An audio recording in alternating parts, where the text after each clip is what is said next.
네, 안녕하세요. 개봉기입니다. 자, 오늘 방송에서 공략한 종목, 오늘 낮에는 8월 13일이고요. 8월 12일 날에 방송에서 공략한 종목 좀 브리핑을 하도록 하겠습니다.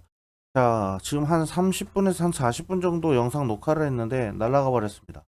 영상이 갑자기 컴퓨터가 다운되면서 영상이 날아갔는데, 어, 그냥 제가 딱 말씀드리고는 요것만 딱 말씀드릴게요. 2차 전지가 지금 올라갈 수 있을 만한 이유, 빠르게 좀 생략해서 말씀드릴게요. 어차피 다 뉴스 보시면 다 나오는 내용들이라서, 제가 이게 지금 계속 이렇게 전화 통화하고 뭐하고 하다 보니까 목이 지금 나가 있어요. 더 할 수가 없겠어요.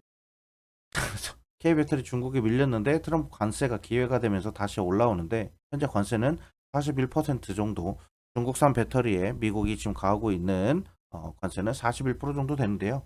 지금 내년도에는 58.4%, 즉, 한 저는 60%까지도 인상이 될 가능성이 있다라고 저는 예상을 하는데, 58.4%까지 일단 치솟 전망이다라고 이렇게 보도가 나왔고요. 자, 그 다음에 ESS 시장에 대해서 우리는 조금 관심을 좀 가져야 된다. 중국산 배터리에 고율 관세를 부과하면서 시장 판도가 바뀌고 있다. 미국은 기본 관세, 상계 관세, 그리고 펜타닐 보복 관세 등 포함해서 최대 41% 고율 관세를 부과 중인데, 내년에는 58.4%까지 올릴 계획이다. 그러니까 중국 쪽에서 중국산 배터리, 즉 최근에는 뭐 ESS 배터리, 에너지 저장 장치 관련된 그 배터리를 최대한 미국이 좀 공급 많이 받아서 의존을 많이 하고 있었는데, 그 의존도를 좀 낮추겠다라는 그런 내용이 되겠고요. 다음 화면 보시면 LFP 배터리 양극재 72.6%로 급증했다. 3원계 배터리 채치고 대세로 등극하는 것이 아닌가라는 그런 내용이 지금 나오고. 자, 일단 우리가 뭐 체크를 해봐야 되는 거는 뭐 팩트를 좀 체크를 해봐야 될 것도 있지만, 요 내용 한번 봅시다. LFP 배터리랑 3원계 배터리 NCM이라는 이렇게 이름이 되어 있는데, 자, 요거 이제 장단점을 우리가 좀 봐야 돼요. 장단점을 보시는데, 자, LFP 배터리의 주 재료는 리튬 인산 처리 되겠고요. 그리고 3원계 배터리 NCM은 그리고 니켈, 코발트, 망간 이렇게 들어가겠고요. 일단은 지금 에너지 밀도가 높은 게 지금 3원계 배터리입니다. 에너지 밀도가 높으면 높을수록 안정성에 문제가 좀 제기가 됩니다. 그 문제가 뭐냐면 밑에 단점 보시면은 차량 화재로 인한 안전성에 대한 문제가 언급이 됩니다. 자, 그래서 일단 안전성을 하나를 두고 보자고 하면 LFP 배터리, 전고체 배터리가 일단은 확실히 더 안전하다라고 이렇게 보시면 되겠고요. 3원계 같은 경우는 에너지 밀도가 높다 보니까 그만큼 충전 시간이 짧습니다. 짧고요. 그 다음에 주행거리가 400km 이상인데, LFP 배터리 같은 경우는 300에서 400km 정도로밖에 운행이 되지 않는다라는 거 좀 보시면 돼요. 에너지 밀도가 낮다 보니까 충전 시간도 오래 걸리고요. 그리고 출력이 약하다 보니까 좀 약간 전기차 같은 경우는 좀 밟은 즉시 그대로 속도가 나오는 그런 부분이 있는데, LFP 배터리는 그런 부분이 조금 다소 제한된다 라고 이렇게 보시면 돼요. 하지만 안전하다고 하면 차라리 전기 바이크만 타고 다니는 사람들이 많아졌죠. 안전하다고 하면 일단 다들 크게 호응하는 그런 분위기인 것 같아요. 안전하다라는 거에다가 포커스를 좀 주시면 될 것 같고요. 그리고 20%대 좀 저렴함이 있다라는 거. 그리고 니켈, 코발트, 망간 이쪽으로는 가격에 대한 급등락이 좀 많기도 하고, 그리고 좀 원자재를, 이 소재들을, 그 원료를 구하기가 어렵다라는 거죠. 하나만 구해서 되는 게 아니라 이것저것 다 따져가면서 구해야 되다 보니까 그 부분이 좀 문제가 된다라는 거 좀 체크를 하시면 될 것 같아요. 팩터만 좀 체크할게요. 자, 그래서 일단 공략하는 종목은 삼성 SDI랑 포스코 퓨처엠을 제가 공략을 했어요. 자, 일단 포스코 퓨처엠 히든 종목 먼저 보도록 할게요. 차트 패턴은 이렇습니다. 고점 67만 2,694원 위로 더 이상 올라가지 못하고요. 월봉상으로 봐도 자꾸 이게 컴퓨터가 그 버벅이네요. 자, 어쨌든 지금 포스코 퓨처엠 같은 경우는 요 고점 가격 대비했을 때 지금 바닥까지 떨어졌어요. 정말 많은 추세 하락이 나왔습니다. 낙폭 과대 종목입니다. 자, 그런데 최근에 이 종목 같은 경우는 반등을 해가고 있다라는 거고요. 지금 월봉상의 패턴은 지금 20만 원대 지금 저항 구간이 있는데 못해도 19만 원대까지는 좀 상승 패턴이 좀 나올 가능성이 있어 보이고요. 월봉상. 주봉상 이평선 기준으로 봤을 때는 20만 원대를 충분히 훌쩍 넘을 수 있겠죠. 자, 이 추세가 얼마나 길게 오래 갈지는 모르겠으나 어쨌든 간에 지금 현재 지금 일봉상으로만 봐도 저항을 좀 받고 있다라는 거를 좀 보시면 될 것 같아요. 장기동 평균선 241선을 툭툭툭툭툭 이렇게 치고 올라가고 있죠. 저항을 정확하게 받고 있어요. 이 구간에서 저항대가 완벽하게 깨지는 장대 양봉 캔들이 딱 들어서는 순간 이때부터는 추세가 상승 나오는 겁니다. 그런데 저는 일단은 이런 제가 정말 좋아하는 장기 추세형 패턴이거든요. 이게 낙폭 과대고요. 계속 이렇게 미끄러진 종목들, 그 미끄러진 종목들이 바닥에서 정말 사이좋게 부르르 움직이다가 박스 횡보권을 만들다가 여기에서 이제 재료가 부각되면서 드디어 장기이동 평균선을 돌파해서 움직이는 역배열에서 정배열로 바뀌는 전형적인 골든크로스 구간입니다.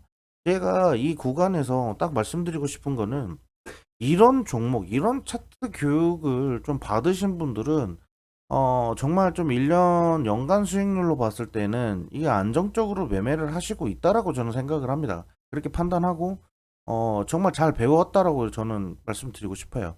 근데 요것만 보시면 안 되죠. 여러 가지, 이것저것 다 보셔야 되지만, 일단 제가 말씀드리고 싶은 거는, 이렇게 낙폭 과대해서 바닥에서부터 반등해서 올라가는 종목을 그만큼 안전하게 우리가 매매를 할 수 있다.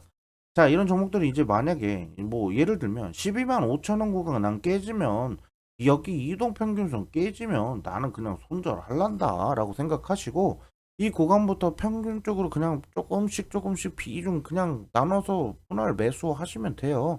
그러다가 이제 좀 떨어진다?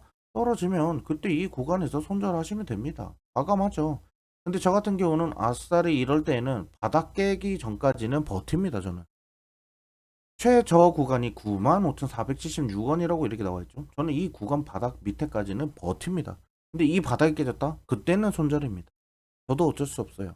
그래서 1년에 이걸로 해가지고 돈을 번다라고 하면 이게 지금 수익률로 따졌을 때 손실보다 앞으로 얘가 상승해서 올라갈 자리가 더 높아요. 그러니까 도가 나올 확률보다는 개 또는 걸 그리고 모, 유시 나올 가능성이 더 높다라고 보는 거죠. 예. 백도나 도가 나올 확률보다 저는 그렇게 보고 있어요. 그래서 그 확률이 더 높기 때문에 일단은 손실보다는 수익이 더 크기 때문에 항상 이런 자리를 매매를 좀 많이 하려고 합니다.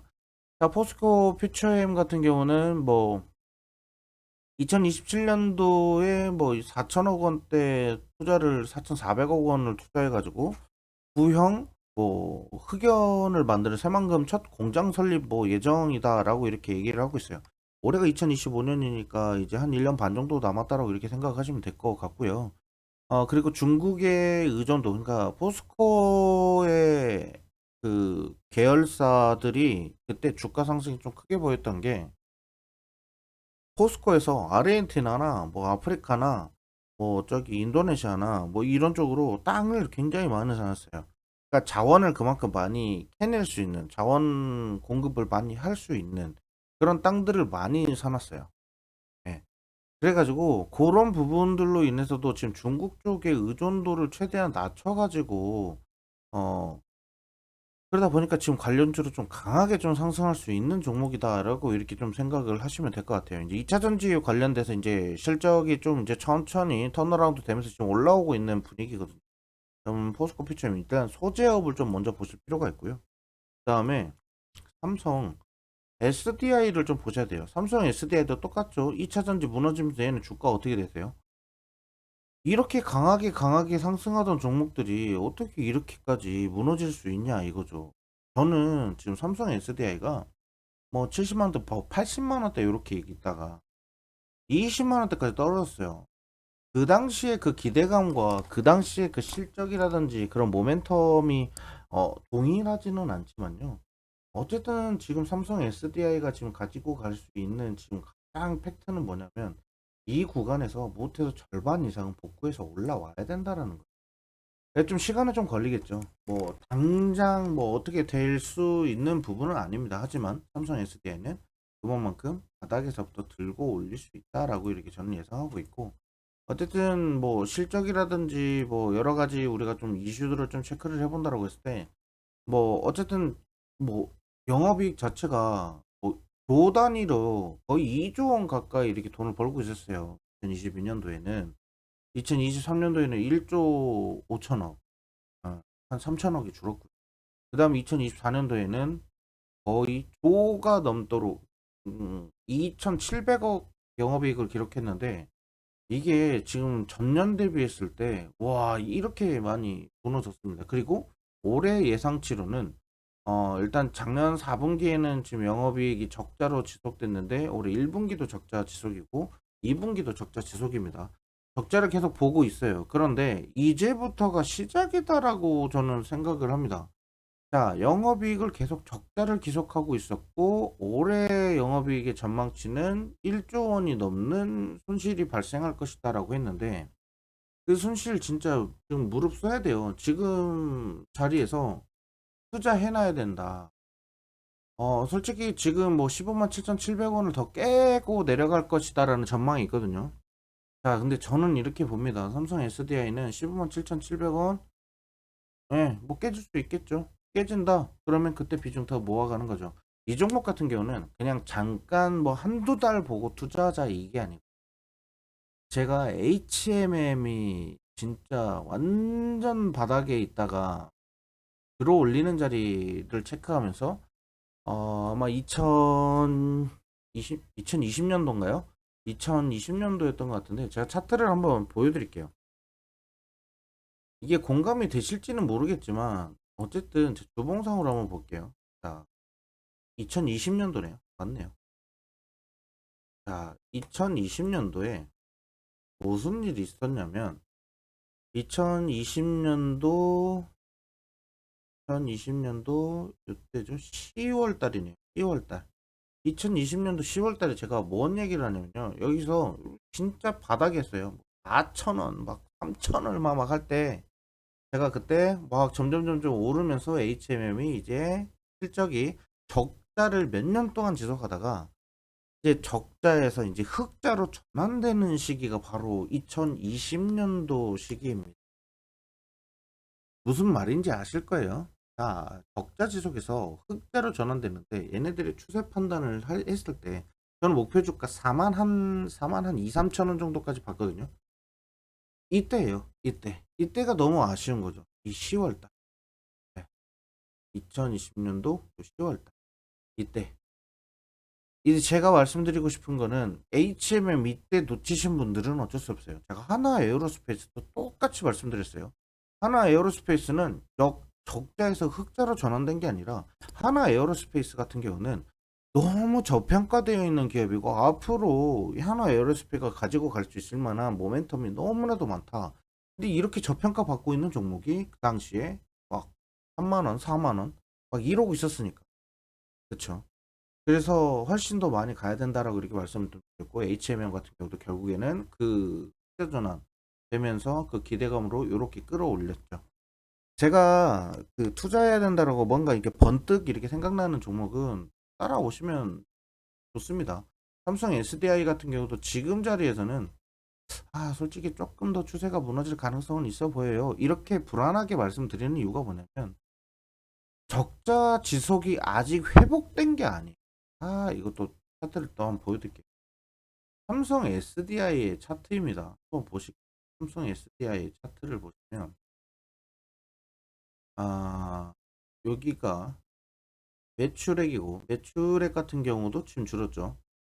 20조, 21조 원, 그리고 이렇게 16조 원, 그리고 13조 원. 매출액도 매출이 줄면서 영업이익이 고정이면 그나마 얘네들의 고정 판매 그게 있으니까 버티구나라고 생각할 수가 있는데, 매출액이 줄면서 영업이익은 대폭 줄어버리잖아요. 이거는 지금 회사에 지금 큰 문제가 지금 발생하고 있다라는 거예요. 근데 삼성 SDI의 가장 큰 문제는 바로 그런 거죠. 기술 부재고요. 그리고 관세에 대한 그런 리스크도 큰 몫을 차지하죠. 게다가 특히나 대부분의 투자에 대한 그런 비용들을 대부분 멕시코나 다른 기업들, 다른 국가에 좀 많이 이렇게 의존을 했는데 그 국가들로 하여금도 트럼프가 관세를 먹여버리는 상황이다 보니까 아, 지금 발 동동동동동 구르고 있는 상황이죠. 문제가 좀 많이 안 좋습니다. 작년까지만 해도 뭐조 바이든 때라도 그래도 좀 좋아야 되는데 조 바이든 때도 완전 무너졌고요.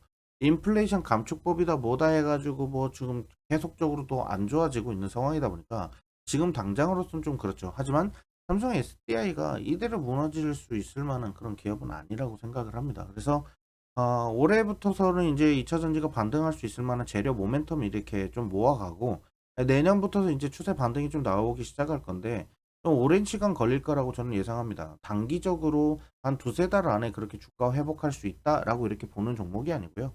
한 못해도 진짜 길게는 한 2, 3년 정도 걸릴 거고요.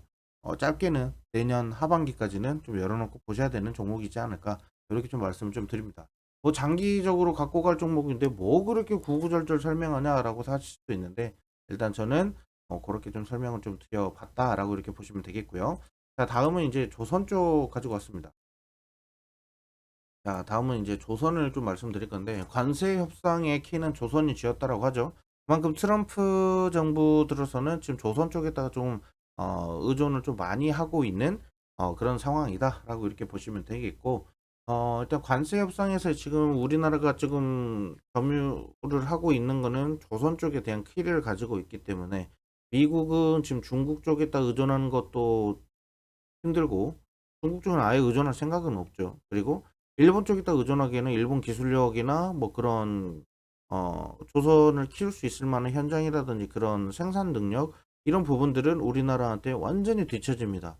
네, 그런 부분으로 보시면 돼요. 물론 기술력이나 뭐 그런 거는 좋겠지만 어쨌든 배를 건조하는 그 속도라든지 안전성이라든지 거기에 대한 그 규모는 일단 우리나라가 조금 더 앞선다라는 거 말씀드릴게요. 그래서 우리나라가 좀 피를 쥐고 있다라고 이렇게 보시면 되겠고, 자, 최근에 이제 조선주가 좀 관심을 받게 된 이유는 100년 만에, 한 105년 만이라고 할 수 있겠죠. 그러니까 100여 년 만에 존스법이 완화가 될 것이다라는 그 기대감이 좀 불어와요. 존스법이 뭔가 이렇게 좀 찾아보면 이 존스법은 미국 같은 경우는 미국에서 생산을 하고요. 배를 만약에 미국에서 생산을 하고 그리고 미국인이어야 돼. 네.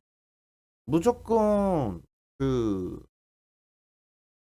미국에서 모든 것이 미국으로만 이루어져야 되는 그런 법이 있었어요. 야, 안보도 안 보이고 뭐 여러 가지 그런 리스크가 있었겠지만 자, 미국에서 건조를 하고요. 미국 국적의 미국의 운영의 상선만 미국 해안을 다닐 수 있었다라는 거. 그러니까 미국에서 생산된 거 아니거나 뭐 그런 거 아니면 일단은 미국 해안을 왔다 갔다 할 수 없다라는 거예요. 그런 제약이 있었어요. 자, 그런데 우리나라가 이제 그 미국 해안을 돌아다닐 수 있는 배를 건조할 수 있게 된다라고 하면 그건 말 다 했죠. 네.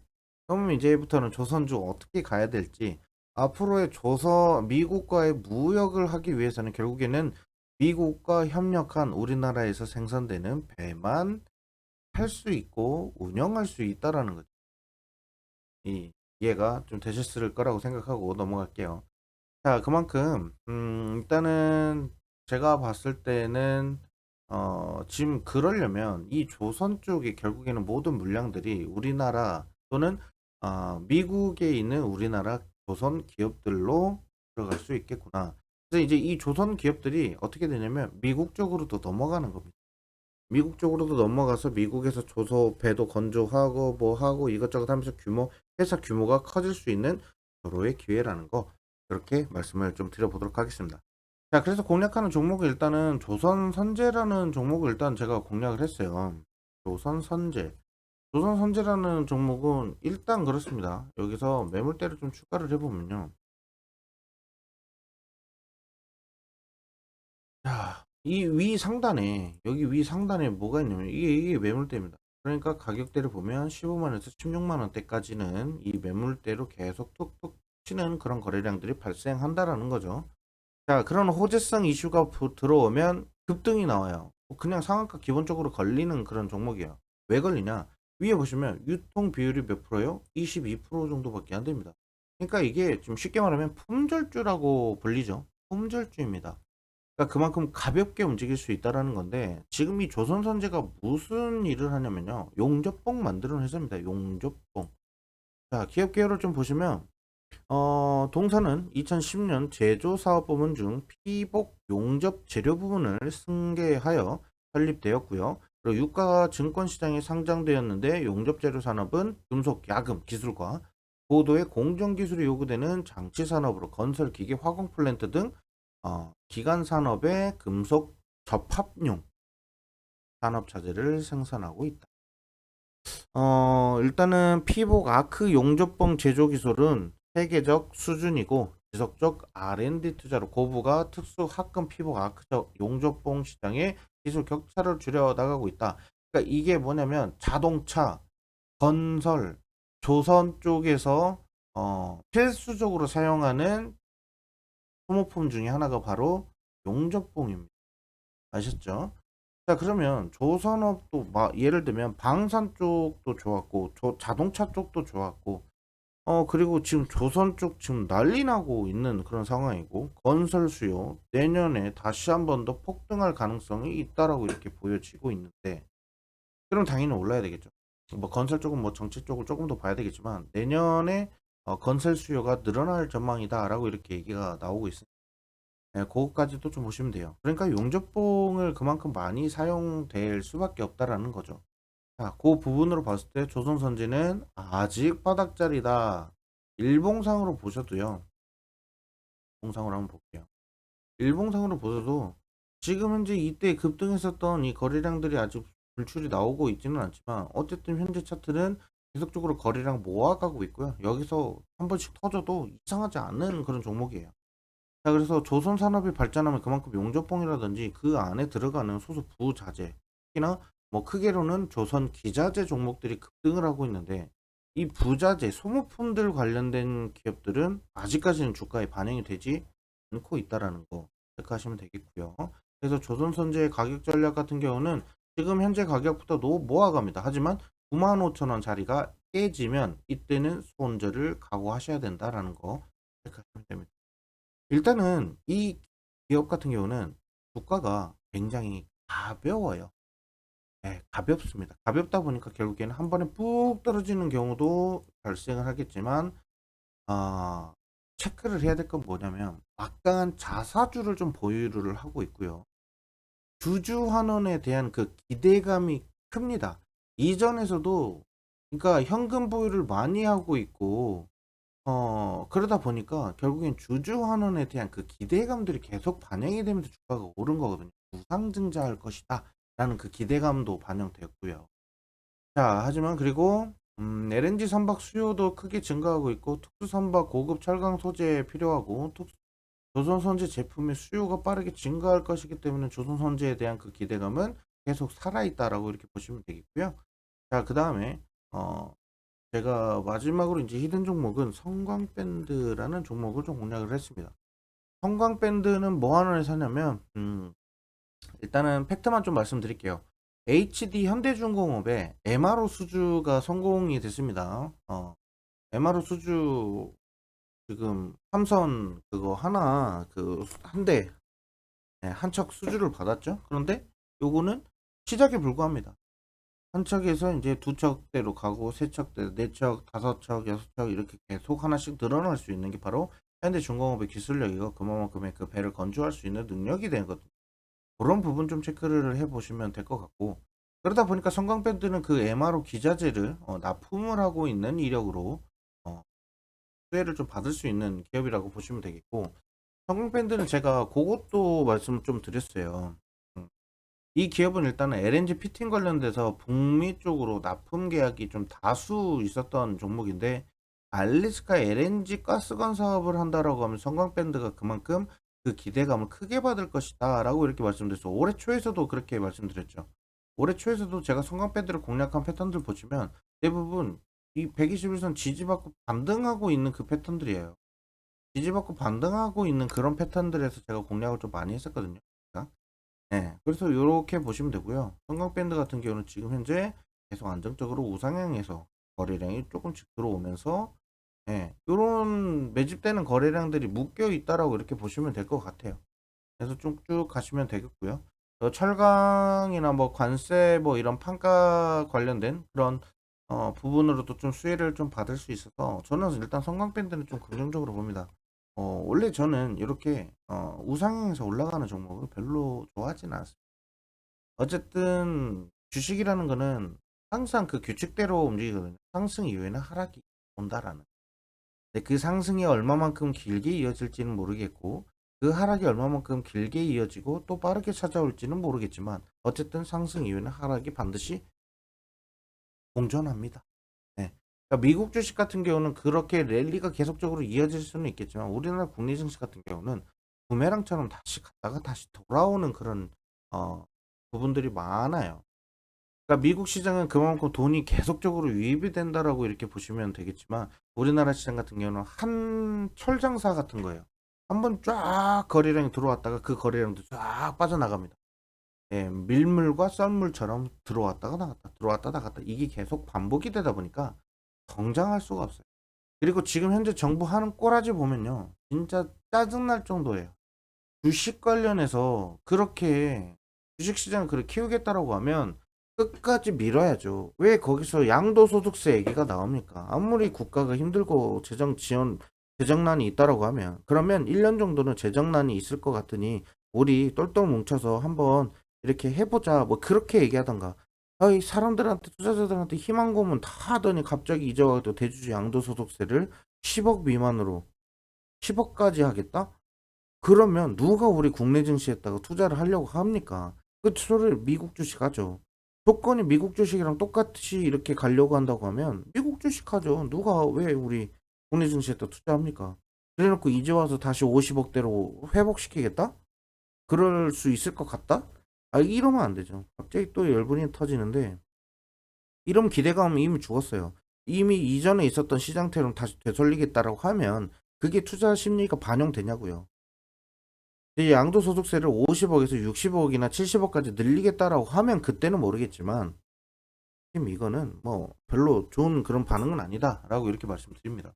자, 어쨌든 지금 성광밴드 이 종목 지금 현재 가격에서부터 담아가시고요.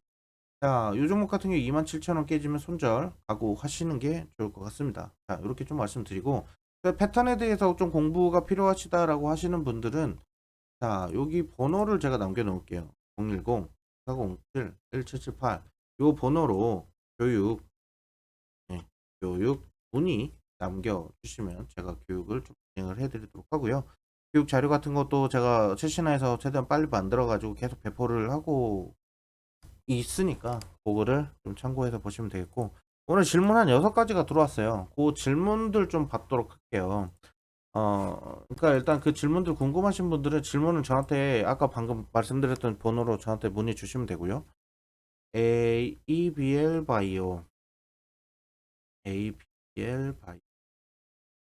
자, 질문이 이렇게 왔어요. ABL 바이오 더 가져가나요? 어떻게 해야 되나요? 라고 물어보시는데 ABL 바이오는 더 가져가셔야 돼요. 쭉 들고 가셔야 됩니다.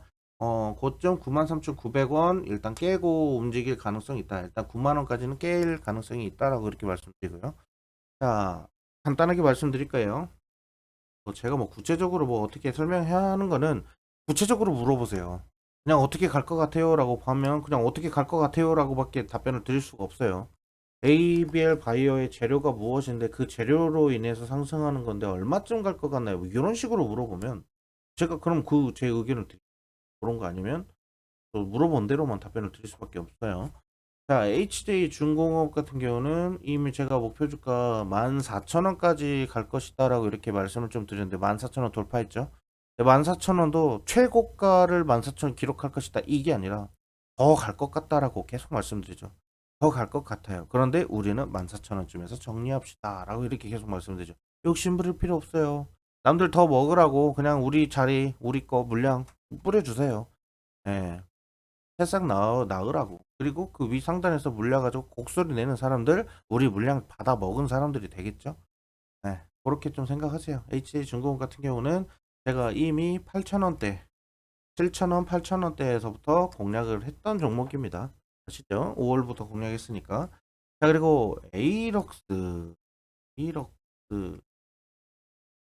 에이럭스 언제쯤 오를까요? 답답하네요. 라고 이렇게 왔어요. 자, 에이럭스 같은 경우는, 음, 지금 제가 드론 관련돼서 한번 제가 언급을 좀 드린 적이 있는데요.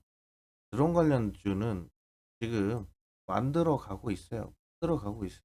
조금만 더 기다리세요. 좀 길다고 하면 이번 달 제외하고 한 9월 한 말까지는 조금 천천히 좀 열어놔야 되지 않을까 좀 싶어요. 그래서 조금만 더 지켜보실게요. 에이럭스 관련돼서는 드론 관련된 재료 이슈가 한 번 더 터져야 되는데 그 재료 저도 좀 기다리고 있는 게 있어서 에이럭스는 조금 더 지켜보자 이렇게 말씀드리고요. 에이럭스 관련돼서는 제가 요거 데이터 분석해가지고 좀 올려드린 게 있었는데 다시 한 번 더 좀 제가 브리핑 해보도록 하고요. CJ 대한통은 어떻게 한가요? 제가 이제 방송에서도 공략했었던 종목이고 좀 길게 추세해 보면서 대응해야 되는 종목이라고 말씀드렸죠. CJ 대한통은 잘 가다가 꼬꾸라집니다. 저는 다행이라고 생각하고요. 지금 여기에서부터 이렇게 추세가 올라가면 이때는 더 크게 빠집니다. 지금 좀 빠져서 바닥 한 번 더 다시 지지받는 거 체크하셔야 돼요. 17,000원짜리 요 자리 다시 한 번 더 지지받을 그 구간을 체크하시고요. 만약 CJ 대한통운이 이 77,000원 자리를 깨고 내려간다. 그러면 이제 우리도 손절을 하거나 아니면 비중을 완벽하게 좀 크게 좀 더 막을 수 있는 자리를 좀 기다려야 되겠죠.